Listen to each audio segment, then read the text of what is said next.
Phone buzzed. I opened the electronic report, skipped straight to the end. DNA analysis indicates a 0.0001% probability of biological relationship between Vivian Hart and Alex Robinson. Based on genetic marker analysis, evidence does not support Vivian Hart as the biological mother of Alex Robinson. Even though I'd prepared myself, seeing those words made my vision blur for a moment. I leaned against the wall and slid down to the floor. Not my child. I'd raised a child who wasn't mine for 9 years. So where was my child? I drove straight to St. Mary's Private Hospital, the same place where I'd given birth 9 years ago. Dr. Susie was still there. She'd been promoted to department head. Dr. Susie, I need to access my delivery records and hospitalization files from 9 years ago. Her smile froze for a moment. That was so long ago, the files might already be lost. It took some effort, but eventually someone from the records room brought over a folder. I flipped it open. The documentation was shockingly sparse. Only basic informations. Admission time, discharge time, delivery method, newborn weight, no detailed labor notes, no nurse handoff records, no pediatric examination reports. Is this everything? She looked apologetic. That's all we have in the system. Paper records are usually kept for 10 years. You're right at the edge of that window. What about the newborn footprints? The blood samples? She shook her head. Those should be in the newborn records, but we couldn't locate them. Obvious, there was something wrong. An abnormally simple medical file. Missing newborn records. A child who wasn't mine, but looked exactly like my husband. The pieces were starting to form a picture I didn't want to see. My phone rang. It was Julian. Where are you? I already picked up Alex. I'd completely forgotten about school pickup time. At least I'd warned the teacher ahead of time. I'm out running business. I'll be home soon. I hung up. After dinner, I claimed a headache and retreated to the bedroom early. Through the closed door, I could hear Julian helping Alex with homework in the living room. Their voices drifting through the house. Dad, is Mom upset? Mom's just tired. Finish your homework and get to bed early. I waited until they were both asleep. Then I started searching. The master bedroom, the living room, Alex's room. I went through everything, looking for... I didn't even know what. I found nothing. Finally, I turned to the computer in the study. The truth had to be in there, in the hallway. I quickly closed out of the files I'd been opening. When Julian pushed the door open, I was straightening papers on the desk. He glanced at the computer screen. It had returned to the desktop. A photo of the three of us at the beach from 3 years ago. Still up? Just organizing some old documents. I reached over and turned off the monitor. He stood there for a moment like he wanted to say something. In the end, he just nodded. Get some rest. I sat in the darkness, listening to his footsteps fade down the hall. That night, I didn't touch the computer again. I lay in bed, thoughts racing, unable to find sleep. The next morning, I still let Julian take Alex to school. He looked at me, picked up the car keys. All right. The moment they left, I went straight to the study. I turned on the computer and tried the password. Our wedding anniversary. Wrong. His birthday? Wrong. Alex's birthday. Still wrong.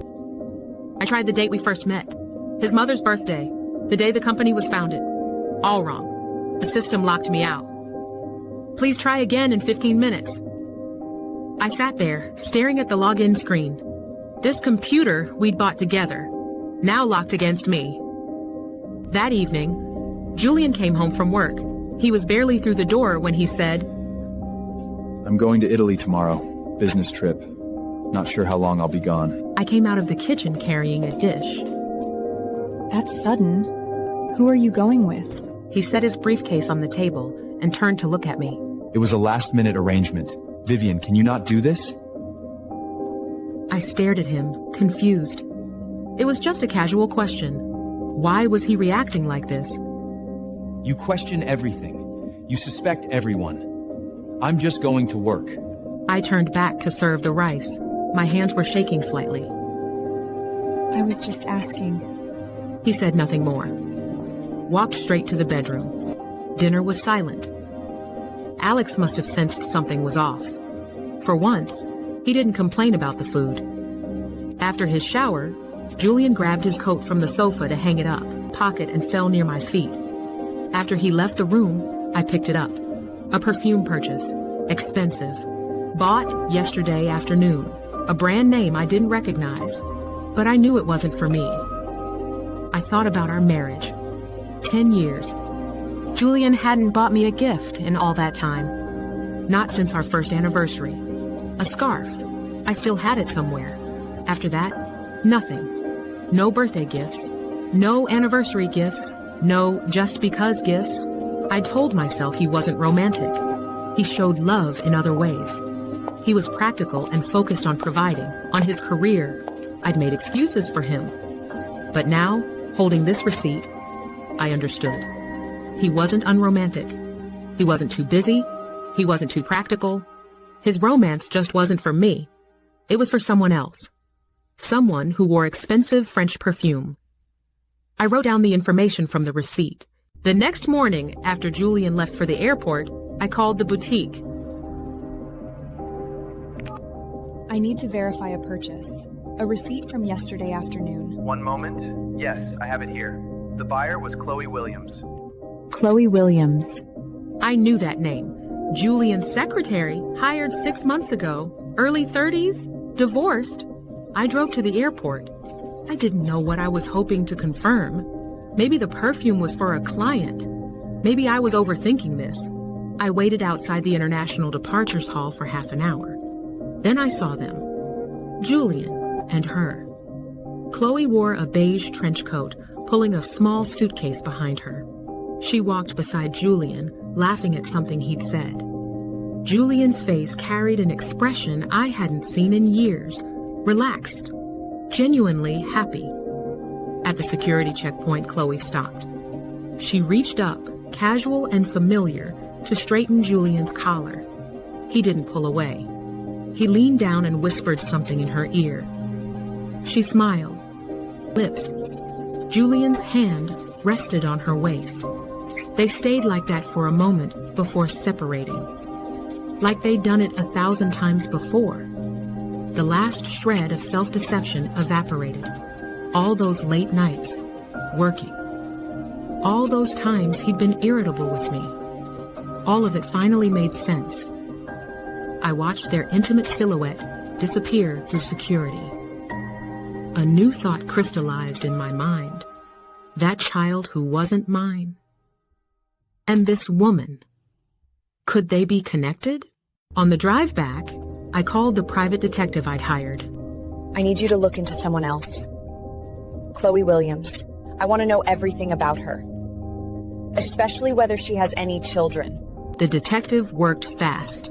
By the next afternoon, I had the report.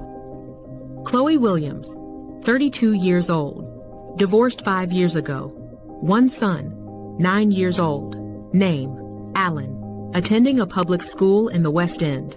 The date jumped out at me. Chloe's son was only 1 week older than Alex. For the first time in 10 years, I felt my blood run hot. I sat on the sofa, holding the detective's report. Then, a thought struck me. I ran to study. My fingers hovered over the keyboard.